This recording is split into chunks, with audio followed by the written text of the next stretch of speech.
बिस्मिल्लाहिर्रहमानिर्रहीम। अस्सलाम वालेकुम students, welcome back to my YouTube channel Miyan academy. So आज के इस वीडियो में हम चैप्टर 2 के लेक्चर नंबर 1 को डिस्कस करेंगे और जो कि चैप्टर 2 है हमारा वो मनी यानी ज़र के बारे में।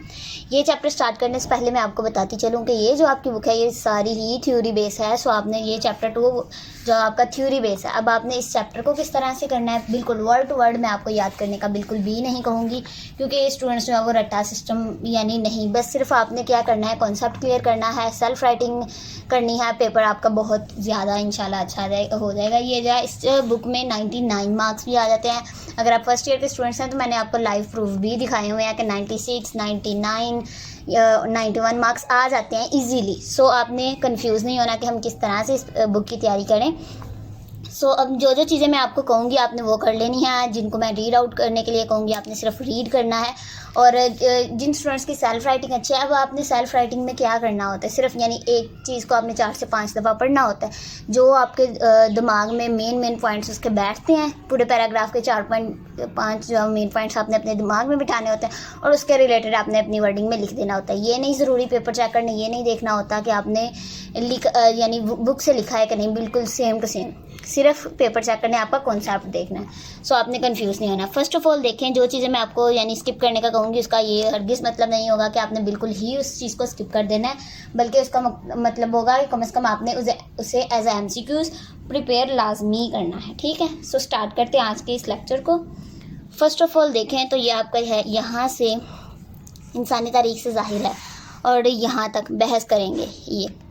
ये सारा ही सिर्फ उन्होंने आम सी बातें की हुई हैं कि पहले लोग जो है जंगलों में रहते थे, क्या खाते थे, किस तरह से जो है वो अपनी ज़रूरियात को पूरा करते थे, किस तरह से जिस्म डांपते थे, इस तरह से आहिस्ता आहिस्ता वो किस तरह जो है कबीलों में बने, फिर बाद में कस्बों और शहरों में चले गए, फिर आहिस्ता आहिस्ता उनकी जो है ज़िंदगियाँ जो मुश्किल में थी तो उन्होंने अपनी ज़रूरियात ज़िंदगी को पूरा करने के लिए थोड़ी ना थोड़ी चीज़ें यानी आहिस्ता आहिस्ता चीज़ें किस तरह से बनाई, फिर पत्थर को रगड़ के यानी आग वगैरह, ये सारा सिर्फ वैसे आम कॉन्सेप्ट जो उन्होंने यहाँ पे बताए हुए हैं। ठीक है, सो आगे देखें हमारे पास यहाँ पे आ जाता है बराह रास्त तबादला का निज़ाम। ठीक है, सो अब देखें ये इसे बार्टर सिस्टम भी कहते हैं। सो उर्दू में आपको ये भी आ सकता है कि बार्टर सिस्टम की वजाहत करें। सो आपने कन्फ्यूज़ नहीं होना कि ये कौन सा सिस्टम की यानी कौन से निज़ाम की बात कर रहे हैं। ठीक है, सो आगे देखें, अब यहाँ पे हमारा यानी पूरा पैराग्राफ बताया हुआ है। मैं स्टूडेंट्स की रिक्वेस्ट आ रही थी कि लेक्चर जो है लेंथी बनाया करें ताकि हमें ज़्यादा से ज़्यादा समझ आ सके। 20 मिनट्स का एटलीस्ट होना चाहिए। सो मैं यही कोशिश करूँगी कि आपके साथ साथ डिस्कस करूँ। ठीक है, सो आगे ये लॉन्ग क्वेश्चन आएगा वो मैं कम्प्लीटली डिस्कस करूँगी आपके साथ। सो यहाँ पे देखें, फ़र्स्ट ऑफ ऑल तारीख से साबित है कि इंसान का इब्तदाई माशी, यानी यहाँ पे जो सारा ना पेपर में नहीं आएगा आपको। ठीक है, एज MCQ कोई एक नहीं पूछेंगे वैसे, लेकिन मे बी के आ जाए। सो यहाँ से आपने ये पूरा रीड आउट एक दफ़ा कर लेना है, सिर्फ रीड आउट करना है, याद करने वाली इसमें कोई चीज़ नहीं है, आम सी बातें बताई हुई हैं। ठीक है, अब नेक्स्ट देखें तो यहाँ पे मेन पॉइंट्स आते हैं कि हमने डेफिनेशन करनी है बार्टर सिस्टम और ये जो बराह रास्त तबादला का निज़ाम है, ये एज अ शॉर्ट क्वेश्चन आएगा। सो आपने इसे मार्क कर लेना है शॉर्ट क्वेश्चन के लिए। ठीक है, शॉर्ट क्वेश्चन आएगा इसमें, और लॉन्ग क्वेश्चन में इसकी मुश्किलात वाला आ सकता है। सो मैं एक्सरसाइज वाला जो लेक्चर होगा उसमें आपको कंप्लीट बता दूँगी कौन से लेक्चर जो है वो आपके इंपॉर्टेंट है, कौन सा लॉन्ग क्वेश्चन इंपॉर्टेंट है। सो अब यहाँ पे देखें, ये डेफिनेशन के लिए यहाँ पे आपने क्या करना है, प्रोफेसर स्टेनले के मुताबिक ये एक डेफिनेशन करनी है और यहाँ पे भी एक डेफिनेशन है। उसके अलावा यहाँ पे तीसरी डेफिनेशन मैंने लिखी हुई है एक्स्ट्रा। सो इनमें से कोई आपने कोई 2 कर लेनी है, लेकिन ये जो स्टेनले वाली है इसको आपने लाजमी करना है। इन दोनों में से जो आपको ईजी लगे आपने वो वाली डेफिनेशन कर लेनी है। अब देखते हैं कि ये सिस्टम होता गया है, ऐसा अमल जिसमें एक शय का दूसरी शय के एवज़ बराह रास्त तबादला किया जाता है और ज़र को बतौर आला मुबादला इस्तेमाल नहीं किया जाता। अब मेन कॉन्सेप्ट इसमें यही है कि पहले ज़माने में जो है ना वो सिक्के वगैरह नहीं थे होते, कि जब ये जो बड़े सगीर वाला दौर था यानी जब मुग़ल बादशाह वाला दौर था, वहाँ पे सिक्के जो है वो पहले यानी बनना स्टार्ट हुए थे। किसी मुग़ल बादशाह ने सिक्के जो है वो बनाए अपने दौर हुकूमत में इस तरह से। सो जब सिक्के भी नहीं थे होते उस टाइम पे क्या होता था कि लोग यानी जिसके पास, मैं आपको मेन पॉइंट बताऊँ इस चीज़ का, तो यानी फॉर एग्ज़ाम्पल मेरे पास जो है वो गंदम है, किसी के पास चावल है, मुझे चाहिए चावल। सो मैंने क्या करना है कि अपनी गंदम के बदले में गंदम जो है वो उससे दे देनी है, वो भी उस बंदे को अगर गंदम चाहिए तो उसने मेरे से गंदम ले लेनी है और उसके बदले में मुझे चावल दे देने हैं। यानी अगर दोनों साइड पे दोनों चीज़ों को की ज़रूरत है हमें, तो ही वो हमारा जो है वो यानी हम आपस में एक्सचेंज कर सकेंगे चीज़ को। सो ये इसमें बहुत ज़्यादा मुश्किलात आती थी। उसके बाद हमने इसीलिए इसी सिस्टम के जो है ना ड्रॉबैक्स की वजह से, लिमिटेशंस की वजह से हमने जो है वो आगे बाद में सिक्के और रुपए पैसे के जो है वो ईजाद हुई। सो आपने यही याद मेन पॉइंट रखना है इसमें बार्टर सिस्टम में, यानी चीज़ों के बदले में जो है यानी एक्सचेंज होता है, तबादला होता है। लेकिन इसमें जो है ज़र यानी रुपए पैसा बतौर आला मुबादला यानी ट्रांसफ़र के तौर पे इस्तेमाल नहीं किया जाता। ये आपने याद रखना है कि इसमें रुपए पैसा नहीं यूज़ होता, बल्कि चीज़ों के साथ एक्सचेंज होता है। ठीक है, होप सो कि आपका ये पॉइंट क्लियर हुआ होगा। अब देखें नेक्स्ट हमारे पास है प्रोफेसर स्टेनले कि बराह रास्त तबादला का निज़ाम ऐसी मीशत को ज़ाहिर करता है जिसमें कोई शय कबूलियत आमा की हैसियत ना रखती हो, यानी रुपये पैसा ना यूज़ हो रहा हो और अशिया से तबादला किया जाता हो। यहाँ पे एक सादा अल्फाज में है कि बराह रास्त तबादला के तहत अशिया का तबादला बराह रास्त अशिया से यानी डायरेक्ट चीज़ का किसी एक चीज़ से ही हो और ज़र को इस्तेमाल नहीं किया जाता। ठीक है, नेक्स्ट आ जाता है हमारा यहाँ पे बराह रास्त तबादला के तहत अशिया के लेन देन का ये तरीक़ाकार हज़ारों साल तक राइज रहा। यानी जब तक सिक्के नहीं थे उस टाइम से पहले जितने भी साल थे वो सारे इसी तरह से बार्टर सिस्टम ही यूज़ होता था। आज भी तरक्की पजीर जो यानी ममालिक हैं जहाँ पे तरक्की नहीं हुई यानी तरक्की याफ्ता नहीं है वो ममालिक, वहाँ पे क्या होता है कई पसमानदा कस्बों में देहातों में जो है वो यही जो है वो सिस्टम लोग यूज़ करते हैं। और तबादला के इस निज़ाम में माशी निज़ाम के फैलाव की वजह से कई मुश्किलात पेश आती हैं। जैसे मैंने आपको बताया था कि बराह रास्त तबादला का निज़ाम अपनी अहमियत इस वजह से खो बैठा था क्योंकि उसमें जैसे मेरे पास अब कोई बकरी है, किसी के पास कोई गाय है, हम आपस में एक्सचेंज करना चाहते हैं। उस शख्स को बकरी चाहिए, मुझे चाहिए गाय, लेकिन हम आपस में एक्सचेंज तो नहीं ना उन चीज़ों को कर सकते क्योंकि गाय ज़्यादा महंगी आती है और जो है वो बकरी जो है वो सस्ती होती है। सो इस तरह से ये जो है ना इसकी मुश्किलात की वजह से ना बार्टर सिस्टम की, तो बाद में आहिस्ता आहिस्ता जो है वो रुपये पैसे की जो है वो हमारी इंट्रोड्यूस जो वो हुए थे। अच्छा, इसमें क्या मुश्किलात थी ये आपका लॉन्ग क्वेश्चन आ सकता है। सो एक्सरसाइज वाले लेक्चर में मैं आपको बता दूंगी कि कौन से आप कर लें, किन क्वेश्चन को आप रहने दें। फ़िलहाल हम जो कॉन्सेप्ट पे फोकस करते हैं कि है क्या चीज़। ठीक है, उसके बाद लॉन्ग क्वेश्चन आपने किस तरह से अटैम्प्ट करना है ये मैंने पेपर प्रेजेंटेशन वाली वीडियो में बताया हुआ है। फर्स्ट लेक्चर के कॉमेंट सेक्शन में मैंने सारे लिंक्स दिए हुए हैं कि पेपर प्रेजेंटेशन आपने किस तरह से करनी है। सो सारा कुछ आप वहाँ से जाके जाओ फर्स्ट लेक्चर के कमेंट सेक्शन में देख लीजिएगा। मैंने जो लिंक जो पिन किए हुए हैं। अच्छा, इसकी जो मुश्किलात हैं हमने क्या करना है, पहले आपने हेडिंग्स को याद कर लेना है, टू द पॉइंट हेडिंग्स को याद करना है। यहाँ पे मैं आपको नहीं कहूँगी कि आपने अपनी वर्डिंग यूज़ करनी है, कम से कम आपने हेडिंग्स लाजमी याद करनी है वर्ड टू वर्ड। अंदर वाला जो यानी हमारा मटेरियल है इसको मैं आपको अपनी वर्डिंग में बता देती हूँ। ठीक है, सो आपने अपनी वर्डिंग में लिखना है, लेकिन अपनी भी आपने यानी अपनी से ही ऐसे ही नहीं बस छोड़ी जानी पेपर में कि बंदा अगला कंफ्यूज हो जाए कि इसने किया पेपर में। ठीक है, सो बिल्कुल भी आपने जो है वो अपनी नहीं छोड़ देनी वहाँ पे पेपर में, बल्कि कुछ जो है वो बुक से भी कॉन्सेप्ट लेना है, यानी आपके मटेरियल अच्छा होना चाहिए। अच्छा, फर्स्ट पॉइंट है हमारा यहाँ पे ज़रूरियात की दो तरफा मुताबिकत का फुकदान। अब यही मुझे पॉइंट मिल जाए, ये नीचे वाला मैंने नहीं पढ़ा आपके सामने, लेकिन दो तरफा मुताबिकत यानी बराबर होना, दो तरफा यानी दोनों साइड्स पे उसका फुकदान यानी कमी।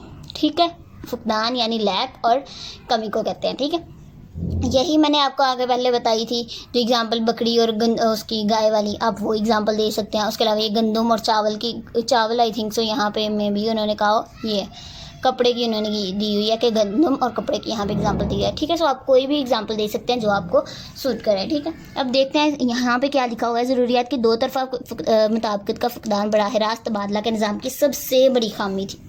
इसको आप मार्क कर लें एज MCQs, लेकिन आएगा नहीं, लेकिन फिर भी एक मेन पॉइंट है कि सबसे बड़ी खामी कौन सी थी, तो इससे ये आ रही है। ठीक है, अच्छा नेक्स्ट आ जाता है, क्योंकि इस निज़ाम के तहत हर ज़रूरतमंद को ऐसा शख्स तलाश करना पड़ता है जिसको उस चीज़ की ज़रूरत हो, यानी जो उसकी शय के एवज़ अपनी शय देने को तैयार हो। यानी अगर अलिफ शख्स आप रहने दें, एक शख्स कर लें, ठीक है, पहला बंदा कर लें, यानी कोई कुछ भी कर लें आप, यानी ये शख्स 1 है के पास गंदम है और वो गंदम के एवज़ कपड़ा हासिल करना चाहता है। तो शख्स 1 है यानी जो पहला आदमी है उसे ऐसा आदमी तलाश करना पड़ेगा जो जिसके पास कपड़ा भी हो और वो गंदम खरीदने के लिए तैयार भी हो। ठीक है, ये मैंने आपको जो है वो समझाया हुआ है कि यानी मैं और फॉर एग्ज़ाम्पल कोई एक है आगे, यानी ये एक शख्स है और ये एक दूसरा शख्स है। अब इसके पास है गंदम और इसको चाहिए कपड़ा। इसके पास गंदम है और इसको कपड़ा चाहिए, और इस शख्स के पास जो है वो कपड़ा है और इससे गंदम चाहिए, यानी रिवर्स चीज़ें चाहिए इनको। यानी इसके पास गंदम है और ये गंदम देना चाहता है, और इसके पास कपड़ा है, ये कपड़ा देना चाहता है और गंदम लेना चाहता है। ठीक है, अब पहले शख्स को क्या होगा, एक ऐसा शख्स ढूंढना होगा कि जिसके पास कपड़ा भी हो, ठीक है, और वो गंदम भी ख़रीदना चाहता हो। अब दूसरे शख्स के प्यास क्या है कि वो उसके पास कपड़ा भी हो और वो यानी वो कपड़ा ले भी ले अगला शख्स और गंदम दे भी दे। इस तरह से ये जो इस सिस्टम की सबसे बड़ी खामी थी। ठीक है, यही उन्होंने बिल्कुल पूरा बताया हुआ है कि इस तरह से लोगों को ढूंढना बहुत ज़्यादा मुश्किल हो जाता था, मुमकिन नहीं है। सो इसलिए अफराद की ज़रूरियात दो तरफा मुताबिकत का ना होना इस निज़ाम की नाकामी का बाइस बना। ठीक है, उसके बाद नेक्स्ट आ जाता है हमारा सेकंड पॉइंट, जिसमें है मुश्तरक पैमाने कदर का फुकदान। ठीक है, lack of common measure of value. यानी फॉर एग्ज़ाम्पल, जैसे मैंने चावल और आगे गंदम की आपको एग्जांपल दी थी, यहाँ पे सिर्फ यानी उन्होंने पैमाना यानी उसकी क्वांटिटी को शो किया हुआ है यहाँ पे।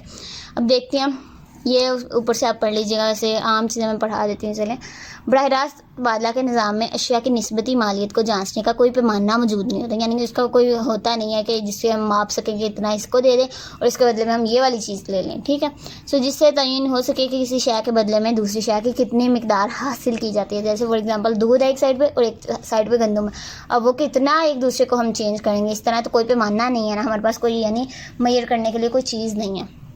हाँ, अगर खुशकिस्मती या इत्तफाकी तौर पर दो ऐसे अफराद का मिलाप हो भी जाता है कि जिनकी ज़रूरियात में आपस में मैच कर रही हों, सो किसी कहाँ पे गया, ज़रूरियात में बाहम मुताबिकत मौजूद हो, तो फिर दिक्कत ये पेश आती है कि एक शख्स की शय की कितनी जो वो मकदार देगा, दूसरे शख्स की कितनी मकदार लेगा, यानी वो कितनी गंदम देगा और कितना कपड़ा आपस में यानी एक्सचेंज करेंगे।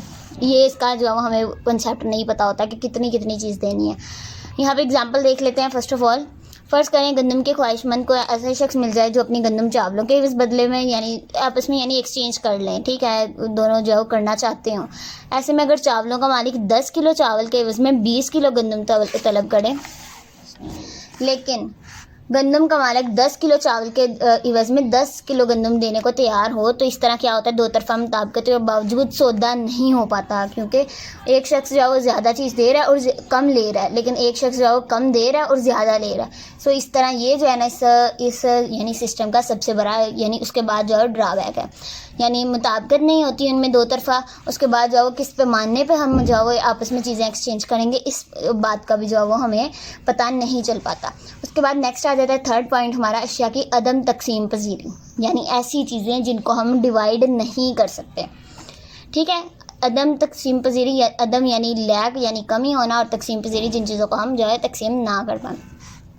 अब देखें यहाँ पे एग्जाम्पल, ये आप पढ़ लीजिएगा, सिर्फ एग्जाम्पल मैं आपके साथ शेयर करती हूँ कि देखें जैसे अब बहुत सी चीज़ें होती हैं जिनको हम डिवाइड नहीं कर सकते, जैसे गाय, बकरी, कुर्सी। अब कोई एक कुर्सी है, हम उसको किस तरह से डिवाइड करेंगे, हम चीज़ों को आपस में डिवाइड नहीं कर सकते, जिसकी वजह से ज़रूरियात की दूसरी अशिया मुख्तलिफ अफराद से हासिल नहीं की जा सकती। मिसाल के तौर पर, अगर किसी शख्स के पास तीर कमान था और उसके बदले में गंदम या चावल या दूध वगैरह हासिल करना चाहता है, तो उन अशिया को हासिल करने के लिए तीर कमान यानी वो तकसीम नहीं कर सकता, उसको डिफरेंट पार्ट्स में डिवाइड करके वो इन तीनों चीज़ों को हासिल नहीं कर सकता। सो ये भी सिस्टम का ड्रॉबैक है। बसा औक़ात बराह रास्त तबादला में एक और दिक्कत ये पेश आती है कि जिसमें ज़रूरतमंद को अपनी ज़रूरत पूरी करने के लिए ज़ायद कदर मालियत की जो शय जो है कुर्बान करना पड़ती है। फॉर एग्ज़ाम्पल, अब ये एग्ज़ाम्पल देखें इसकी, यहाँ पे जो मसलन है ना, यानी जहाँ से एग्जांपल शुरू हो रही है उसको आप जो है वो हाईलाइट कर लिया करें, ताकि पैराग्राफ का कोई थोड़ा सा रुख बन जाए कि हमने किस तरह से रीड आउट करना है। कि अब पता चल रहा है कि यहाँ पे दो एग्जांपल दी हुई हैं उन्होंने। ठीक है, मसलन अगर किसी शख्स को पहनने के लिए जूता दरकार है, तो उसके पास जूते के हासिल करने के लिए एक गाय होती है, तो ऐसे में वो गाय को कितने टुकड़ों में तकसीम करेगा, कैसे करेगा, ये तो हो ही नहीं सकता, क्योंकि गाय तो डिवाइड नहीं हो सकती। सो या तो उसे जो जूतों के बगैर रहना पड़ेगा, या फिर उसे अपनी पूरी गाय देनी पड़ेगी एज़ कम्पेयर, यानी जूते हासिल करने के लिए अपनी पूरी गाय देनी पड़ेगी, अदरवाइज़ उसको जूतों के बगैर ही रहना पड़ेगा। ठीक है, सो या तो अपनी ज़रूरत छोड़ेगा या फिर जो है वो गाय देनी पड़ेगी उसे। लिहाजा ऐसी कई नाकाबिल तकसीम अशिया की सूरत में बराह रास्त तबादला, यानी ये आपने साथ साथ नोट करते जाना है कि इसको बार्टर सिस्टम भी कहते हैं। आपका ये वर्ड ये यूज़ होता है, उर्दू मीडियम वाले स्टूडेंट्स लाजमी याद करें कि बराह रास्त तबादला के निज़ाम की जगह वो बार्टर सिस्टम वर्ड भी यूज़ कर सकते हैं। नाकाम हो गया और अशिया के लेन देन में खासी मुश्किलात पैदा करने का सबब बना। ठीक है, सो यहाँ पर नेक्स्ट आ जाता है हमारा 4th पॉइंट। आज हम यहाँ पे सिर्फ 7 पॉइंट्स जो हैं इसके यही डिस्कस करेंगे लेक्चर में, ताकि लेक्चर जो है ज़्यादा लंबा ना हो। अच्छा, नेक्स्ट आ जाता है ज़ख़ीरा कदर का फुकदान। जैसे सब्जियां हो जाती हैं वो बहुत ज़्यादा जल्दी गल जाती हैं, गल सड़ जाती हैं। सो ये जो हम क्या करेंगे आपस में, अगर मुझे चाहिए फल वगैरह चाहिए, ठीक है, सो ये मेरे पास गाय है और अगले बंदे से मुझे फ्रूट्स चाहिए। अब मैं गाय तो दे दूंगी, लेकिन जो फ्रूट्स मैंने इतना ज़्यादा उससे ख़रीद लिया होगा वो क्या होगा, जल्दी ख़राब हो जाएगा, इसलिए मुझे जो है वो ज़्यादा नुकसान होगा। सो इस तरह से जो है ज़ख़ीरा नहीं हो पाती चीज़ें, और जो है वो ज़्यादा जल्दी ख़राब हो जाती हैं और इससे बहुत ज़्यादा नुकसान होता है। ठीक है, इससे भी ये जो है वो सिस्टम जो है वो फेल हो जाता है। नेक्स्ट आ जाता है हमारा 5th पॉइंट, जिसमें है दौलत की नकल मकानी का फुकदान। जैसे फॉर एग्जांपल मैंने एक गाय है मेरे पास, और किसी के पास जो है वो किसी शख्स के पास जो है वो हमारे पास यानी कोई जगह है, ठीक है, मैं चाहती हूँ कि मैं उस जगह को ख़रीद लूँ, लेकिन वो शख्स क्या है कि उसने अब उस जगह से जाना भी है, और यानी एग्जांपल ये वाली मैं आपको यहाँ पे यही आपके साथ डिस्कस कर देती हूँ। अच्छा, बुक वाली आपने कोशिश करनी है कि बुक वाली कर लें, लेकिन अदरवाइज़ अगर आप दूसरी करते हैं तो वो बिल्कुल एक्यूरेट होनी चाहिए, यानी हेडिंग के बिल्कुल मुताबिक होनी चाहिए। बराह रास्त तबादला के दौर में लोगों के पास दौलत खसूसन यानी ये जो मवेशी वगैरह हैं वो होते हैं, ठीक है, जिनको एक जगह से दूसरी जगह, एक इलाके से दूसरे इलाके में मुंतकिल करना जो है मुश्किल हो जाता है। मिसाल के तौर पर अगर कोई शख्स है, उसके पास दौलत, गाय, भैंस, बकरियां, घोड़े यानी ये सारा कुछ है, तो उसे उन अशिया को दूसरी जगह मुंतकिल करने में बहुत जो है वो डिफ़िकल्टीज फेस करना पड़ेंगे। फल और सब्जियां गल सड़ जाती हैं और नकल मकानी पर बेशुमार जो इसके अखराजात आते हैं। ठीक है, इस तरह ऐसे अफराद जिनको घर फरोख्त करने के लिए एवज मुतअद्दिद अशिया जो मिलती हैं, ज़रूरी नहीं है कि उन्हें किसी दूसरी जगह उन अशिया के बदले में घर मिल सके। ठीक है, यानी ज़रूरी तो नहीं है ना कोई एक शख्स जो है कि मुझे आप जो जानवर दे दो या फ्रूट्स वगैरह दे दो और मैं आपको अपनी इसके बदले में जो जगह दे देता हूँ। ठीक है, सो इस तरह नहीं होता, इसलिए इसमें भी जो है डिफ़िकल्टीज़ आती हैं। इस तरह ये बार्टर सिस्टम यहाँ पर भी फेल हो जाता है। सेकंड लास्ट हमारी हेडिंग आ जाती है, जिसमें है मुस्तकबिल के अदायगियों में दिक्कत। ठीक है, बराह रास्त तबादला के निज़ाम में के ज़माने में मुस्तकबिल की अदायगियाँ चुकाने के सिलसिले में बहुत ज़्यादा जो है डिफ़िकल्टीज फेस होती हैं। अब यहाँ पे देखें, मैं फॉर एग्ज़ाम्पल ये आपकी यहाँ पे मिसाल आ रही है। ठीक है, अगर किसी शख्स के ने जो है वो कर्ज़दार को अब यहाँ पे कर्ज़ है, ठीक है, बराह रास्त तबादला के ज़माने में मुस्तकबिल के अदायगियाँ चुकाने के सिलसिले में डिफ़िकल्टीज़ आती थी, चूँकि बराह रास्त तबादला का निज़ाम यानी बार्टर सिस्टम में ज़र तो मौजूद नहीं था, इसलिए लोग जो किसी फॉर एग्ज़ाम्पल किसी चीज़ से किसी शख्स से उधार लेना, तो इसलिए लोग क्या करते हैं, उधार अशिया की शक्ल में हासिल करते हैं और अशिया की शक्ल में ही वापस करते हैं। फॉर एग्ज़ाम्पल इस सूरत में ये देखें, यहाँ पे मुश्किल ये आती थी कि अगर किसी शख्स ने कर्ज़दार को कहत साली यानी जैसे आ जाता है कि यानी खुराक वगैरह ख़त्म हो जाती है, सो कहत साली के ज़माने में जो हमने क्या किया, यहाँ पे कहत साली के ज़माने में एक बोरी गंदम उधार दी थी होती है और उसे गंदम की फरावानी के ज़माने में गंदम जो है वो वापस कर देता है। लेकिन ऐसे में क्या होगा, दोनों जो है वो उनके दरमियान यानी दोनों जो लोग होंगे उनके दरमियान जो है रंजिशें आएंगी यानी डिफ़िकल्टीज़ आएंगी। उसके बाद जो है गंदम की कदर भी चेंज होती रहती है डिफरेंट फेस में। जैसे अब यहाँ पे मैंने 10 रुपये किसी शख्स से लेती हूँ और बाद में जो है वो वही 10 रुपये जो है वो यानी महंगाई होती जाती है तो वो 20 रुपये में कन्वर्ट हो जाते हैं। सो इस तरह से आपस में यानी एक टाइम पे एक ही चीज़ की कदर वही नहीं रहती बल्कि चेंज होती रहती है। इसी तरह उधार लेन देन के मामले में मवेशियों का इस्तेमाल भी दिक्कत का बायस बनता है, क्योंकि ये एग्ज़ाम्पल ये भी बहुत एग्ज़ाम्पल ठीक है कि क्योंकि अगर कोई शख्स कोई मवेशी उधार लेकर जाता है तो वापस पर कर्ज़ ख्वाह कई एतराज़ात उठाता है, जैसे मवेशी बीमार हो गया है, कमज़ोर है, बड़ा है, छोटा है, इस तरह के हालात जो है वो पैदा हो जाते हैं। सो यहाँ पर भी ये बार्टर सिस्टम क्या हो जाता है, फेल हो जाता है। नेक्स्ट आ जाता है लास्ट वाला हमारा पॉइंट, हुकूमती वसूलियों के हसूल में दिक्कत। अब ये भी पॉइंट जो है इंपॉर्टेंट है। 7 पॉइंट्स हैं, बहुत इजी हैं। अगर आपको हेडिंग्स आती हैं तो आप अंदर एग्जांपल्स खुद लिख सकते हैं अपनी वर्डिंग में।